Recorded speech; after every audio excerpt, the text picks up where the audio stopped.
My name is John Melville, Chairman of the Golspie Heritage Society.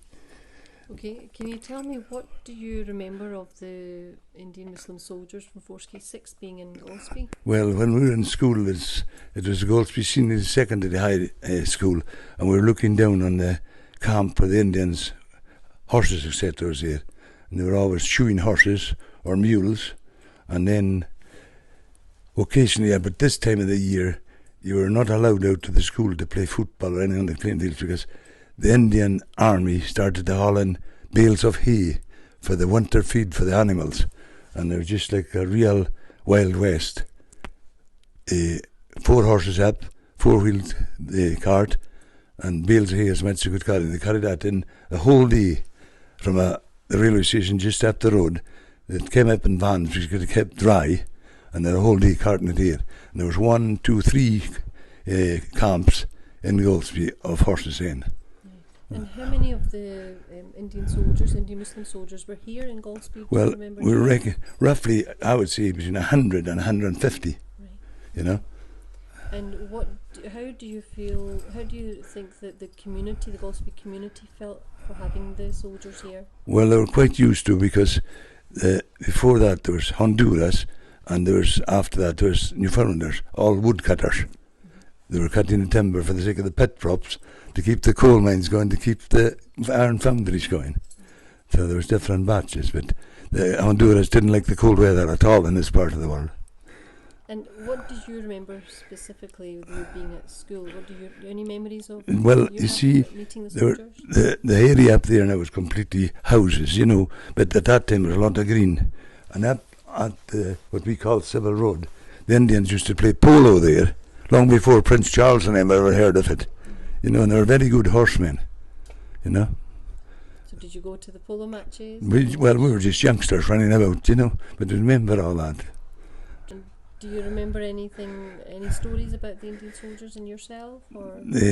Well, the Indian soldiers were always shoeing horses, and we were quite young at the school, and there was asbestos roofs on the thing. We used to throw stones down, and it cost an awful ride, because there's nothing worse than shoeing a horse on a stone land, and with a noise, and the horse would give a kick.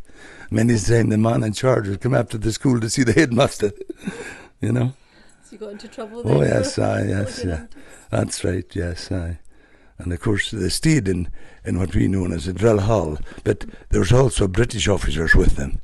Now one British officer was a Major Tom Hexley, who officer stayed in the Stand Arms Hotel. It's known now as the Golspie Inn, but they stayed in there, and he must have liked the place, because shortly after the war stopped, he bought the place, and he ran out his hotel for I don't know how many years, you know.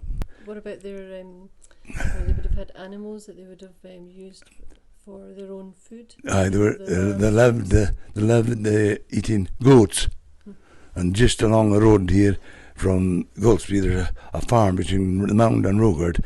There was wild goats roaming the hillside there, because it was bad luck if there was no goats on the hillside, and they started to disappear during the war. They were down to one miserable goat on its own, and the poor farmer, he took pity on it, and he bought another one, and Sale and Dingwall from it. But then a lot of people had goats and appearing in the dark and letting them go there, so they grew up to a couple of dozen in no time at all, you know. But they like to kill their own all their own animals are killed in a slaughterhouse down the village there. Mm-hmm. Sheep, goats and things like that. They butchered all their own stuff. Do you remember tasting any of the food that they made, or where did they make the food? It so happens, I was born in Rogard, but I stayed at the Mound, and there was an Indian there before we came to the Mound, and that was before 1939. He was what is known as an Indian pedlar. He was round the houses selling clothes, and we were quite used to those rental smells, because you just stayed down below us, and you get chapatis anytime you went down. What was his name? Ram Bhopal. He passed away in 1960 in a place called Melville, I think it was, and he died in Inverness in a hospital called Ethel Hospital, because he had pneumonia. But a few years after I retired in the 7th of December 2000, and a boy that knew him came and seen me, and his headstone was broken in Dornoch Cemetery, which was just a marble slab about an inch thick, and to see if he could do anything to it. So I went over with my brother, and I saw the Sutherland Stone Companies in Golspie at Chop Bay and asked him could he do anything to it. And he said he would put a backing on it of a Keaton's flag. And I put set it in a mould of concrete, a proper thing, and put it back in. And as far as I know, it's still there to this day. And then shortly after that, a reporter from the Sunday Post contacted me, a big bit in the Sunday Post in the middle pages, saying that that's who did it.